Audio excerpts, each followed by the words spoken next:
Bismillahirrahmanirrahim. Assalamualaikum warahmatullahi wabarakatuh.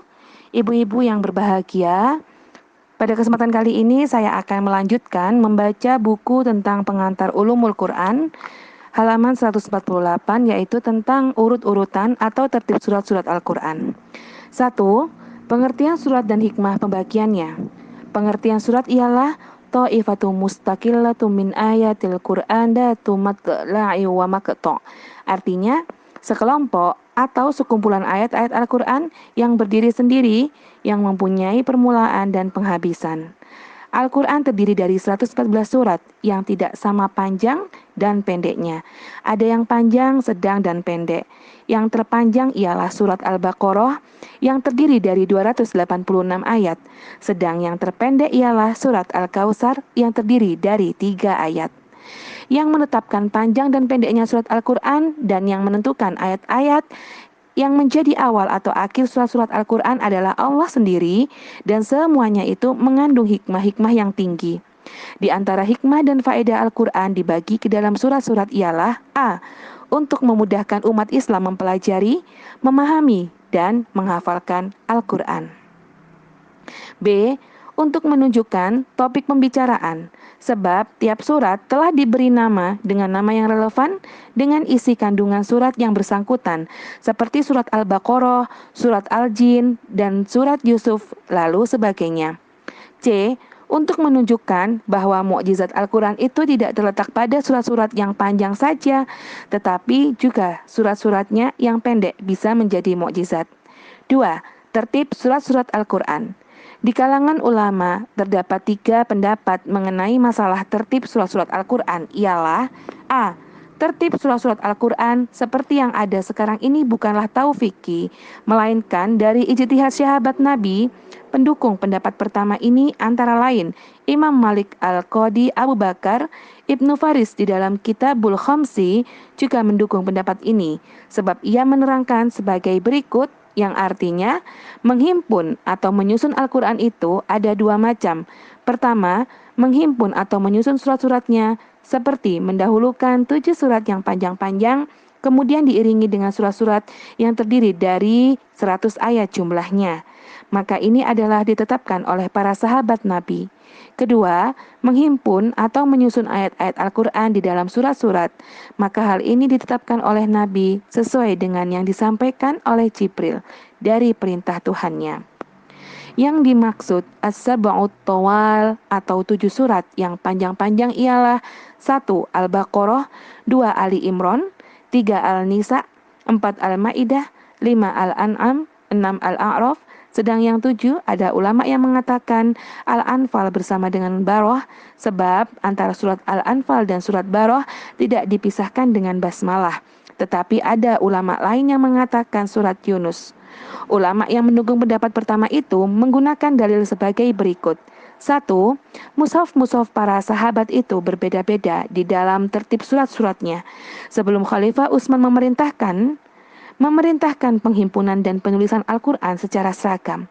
Maka sekiranya tertib surat itu berdasarkan taufiki dari Nabi, para sahabat tidak akan mengabaikannya dan tidak akan terjadi pula bermacam-macam mushaf.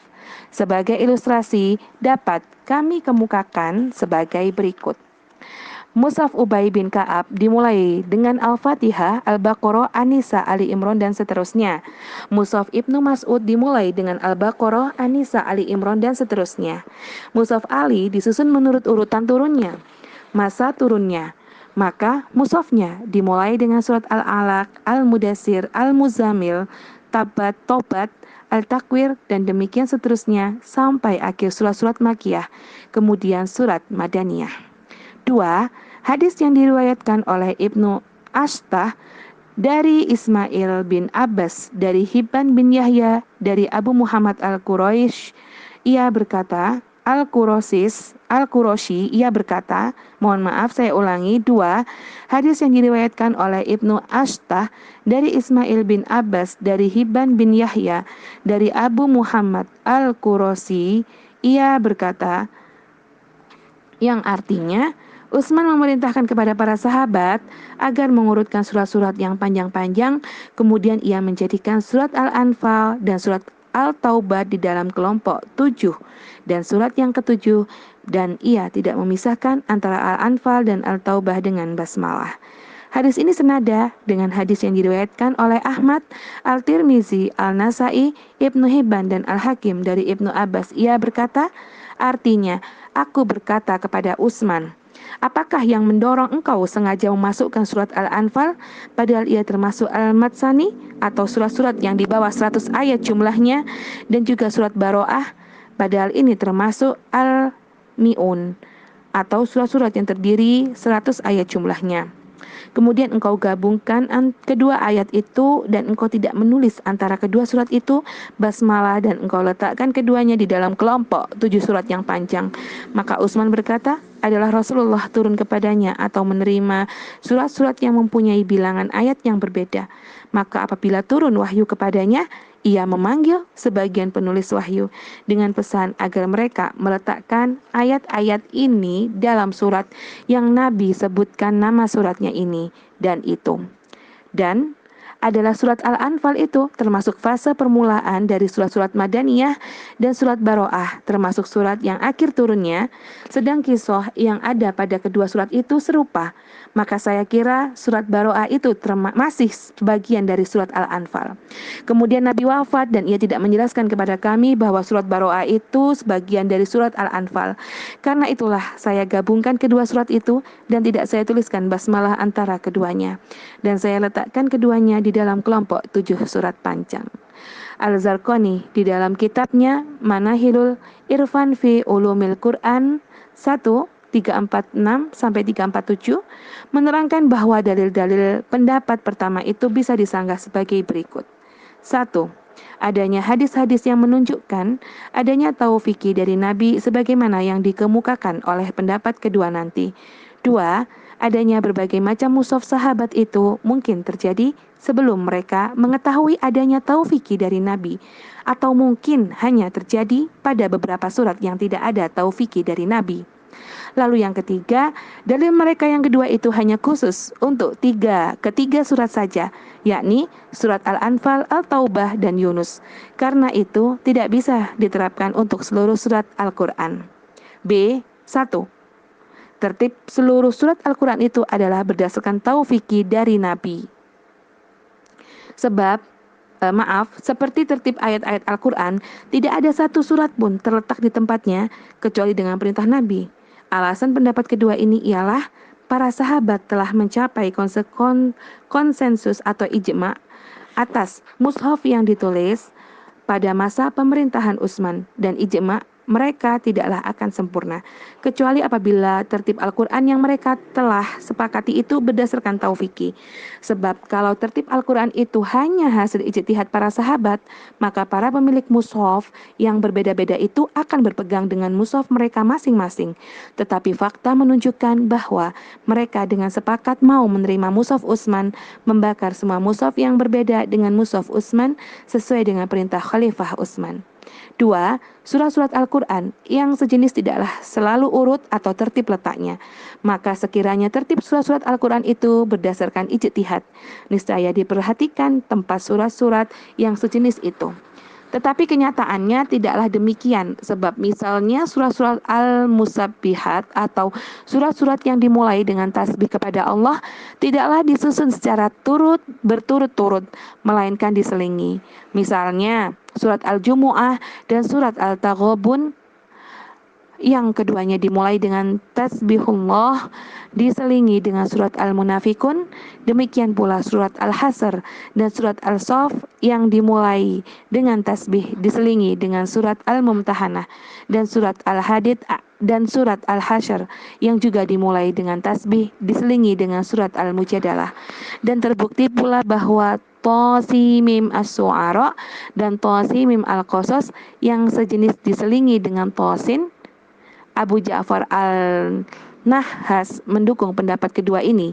Demikian pula Abu Bakar Al-Anbari, ia berkata, yang artinya Allah menurunkan Al-Quran ke langit dunia, kemudian dia dipisah-pisahkan untuk diturunkan dalam tempo 20 tahun lebih, beberapa tahun, 3 tahun, dan surat itu turun karena sesuatu hal yang terjadi atau ayat itu turun karena untuk menjawab orang yang minta keterangan. Jibril selalu menunjukkan kepada Nabi Muhammad tempat surat, ayat-ayat dan huruf-hurufnya. Semuanya itu atas petunjuk Nabi. Maka siapa saja yang mendahulukan atau mengakhirkan surat berarti ia merusak susunan Al-Quran. 3. Ibnu Astah di dalam kitab Al-Musahif meriwayatkan dari Ibnu Wahb dari Ismail bin Hibilal, berkatalah ia, yang artinya, saya dengar Robiah ditanya, mengapa surat Al-Baqarah dan Ali Imran didahulukan, padahal sebelum kedua surat itu telah diturunkan 80 lebih surat di Makkah, sedang kedua surat itu diturunkan di Madinah. Jawab Robiah, kedua surat itu didahulukan dan Al-Quran disusun berdasarkan ilmu dari orang yang diserahi menyusunnya, Nabi Muhammad. Sampai ia, Robiah berkata, inilah top problem yang tidak bisa dipersoalkan lagi. Dalil-dalil yang dikemukakan oleh pendukung pendapat kedua ini bisa disanggah sebagai berikut. 1. Hadis Ibnu Abbas yang dipakai dalil oleh pendukung pendapat pertama jelas menunjukkan bahwa Utsman telah berjihad di dalam mentertibkan surat Al-Anfal, Al-Taubah, dan Yunus. 2. Ijma' yang dijadikan sandaran oleh pendukung pendapat kedua tidaklah menunjukkan adanya taufiki di dalam tertib semua surat Al-Quran. Sebab ijma' mereka tidak berdasarkan nas yang sahih tentang tertib semua surat Al-Quran. Tetapi cukuplah dikatakan bahwa sahabat Nabi mencapai konsensus atau ijma' atas tertib Utsman terhadap surat-surat. Dan mereka mau meninggalkan tertib mushaf mereka itu adalah adanya kesadaran dan pertimbangan mereka atau sebagai hasil ijtihad mereka demi untuk menjaga persatuan dan kesatuan umat Islam dan untuk menghindari pertentangan dan fitnah di kalangan umat Islam. Apabila masing-masing mempertahankan mushafnya dengan tertib surat-suratnya yang berbeda-beda. Baca Manahibul Irfan fi Ulumil Quran oleh Al-Zarqani 139. C. Tertib sebagian surat-surat Al-Quran adalah taufiki dan tertib sebagian surat-surat lainnya adalah hasil ijtihad. Pendapat ketiga ini didukung oleh beberapa ulama terkemuka. Hanya mereka berbeda pendapat tentang surat-surat yang mana yang terbitnya berdasarkan taufiki dan yang berdasarkan ijtihad. Di bawah ini kami kutipkan beberapa pernyataan atau keterangan dari beberapa ulama pendukung pendapat ketiga ini ialah 1. Al-Zarqani menegaskan bahwa pendapat ketiga inilah yang paling tepat sebab pendapat pertama ada kelemahannya. Sebab ternyata ada hadis-hadis yang menunjukkan adanya taufiki pada tertib sebagian surat-surat. Sedangkan pendapat kedua juga ada kelemahannya, sebab ternyata hadis Ibnu Abbas yang telah dikutip oleh pendapat pertama memang menunjukkan adanya ijtihad pada tertib sebagian surat-surat Al-Quran atau Utsman berijtihad di dalam melakukan tertib surat Al-Anfal, Baro'ah, dan Yunus. 2. Al-Qadi Abu Muhammad bin Atiyah berkata, Inna katsiran minas suri qad ulima tartibuha fi hayatin Nabi sallallahu alaihi wasallam kasab'it tiwal wal hawamim wal mufassali wa amama siwa dalika fayumkinu ayyakuna faudul amri fihi ilal ummati ba'dah. Artinya, sesungguhnya kebanyakan surat-surat Al-Quran itu telah diketahui tertibnya pada waktu Nabi hidup. Seperti 7 surat panjang, surat-surat yang dimulai dengan Hamim, dan surat-surat Al-Mufassal. Adapun selain surat-surat tersebut di atas mungkin tertibnya diserahkan kepada umat Islam sesudah Nabi wafat. Yang dimaksud dengan surat Al-Mufassal ialah surat-surat yang termasuk bagian akhir dari Al-Quran. Menurut Imam Al-Nawawi bahwa permulaan surat Al-Mufassal itu ialah surat Al-Hujurat sampai akhir Al-Quran atau surat Al-Nas. Dan disebut surat Al-Mufassal sebab antara surat-suratnya banyak dipisah dengan basmalah. Surat Al-Mufassal terdiri dari 3 kelompok. Ialah A. Panjang, dimulai dengan surat Al-Hujurat sampai dengan surat Al-Buruj. B. Sedang, dimulai dengan surat At-Tariq sampai dengan Lam Yakun. C. Pendek, dimulai dengan surat Al-Zalzalah sampai surat terakhir Al-Quran. 3. Al-Suyuti dalam masalah tertib surat-surat Al-Quran menegaskan sebagai berikut, artinya pendapat yang melapangkan dada atau hati itu ialah pendapat Al-Baihaqi bahwa tertib semua surat Al-Quran itu adalah taufiqi, kecuali surat Baroah dan Al-Anfal. Tidaklah mudah atau tidak seyogyanya kita menggunakan dalil dengan pembacaan beberapa surat Al-Quran oleh Nabi pada permulaan masa turunnya untuk mendapatkan bahwa tertib surat-surat tersebut adalah memang demikian.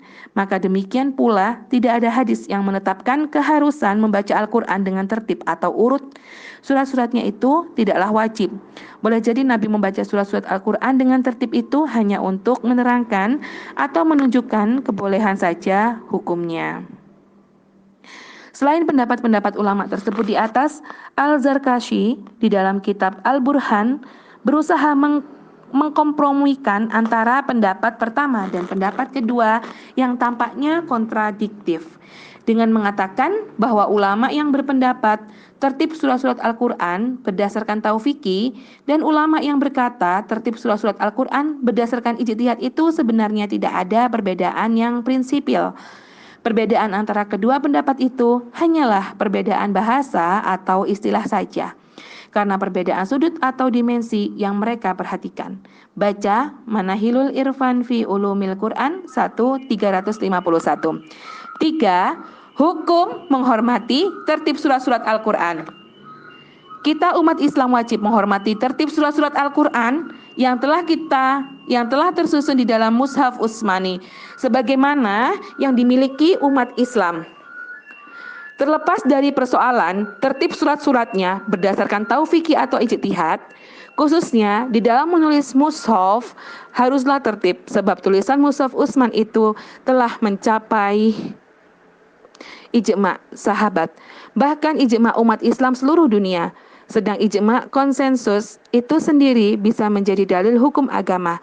Kita tidak boleh menentang ijma' sebab bisa menimbulkan fitnah dan bahaya bagi Islam dan umat Islam. Sedang menghindari fitnah dan hal-hal yang bisa membawa akibat-akibat yang negatif itu wajib hukumnya.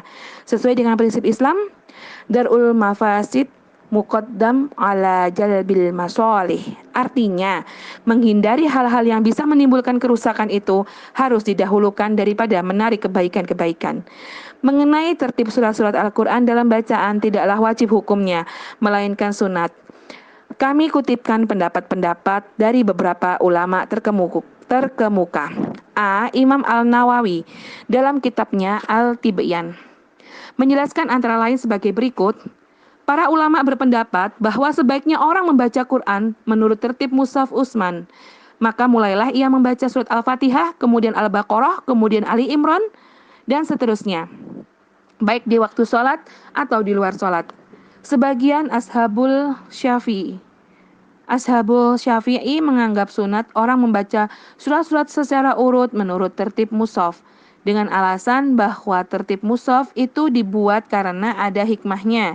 Karena itu, kita harus menjaga hikmahnya.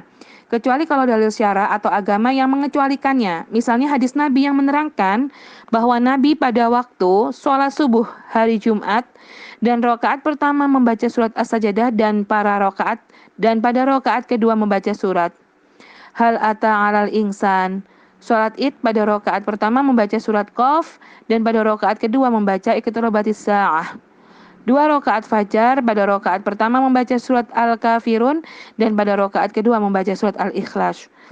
Salat witir pada rakaat pertama membaca Sabbihisma rabbikal a'la, rakaat kedua membaca Al-Kafirun dan rakaat ketiga membaca Qul huwallahu ahad dan surat Al-Mu'awwadatain atau surat Al-Falaq dan Al-Nas.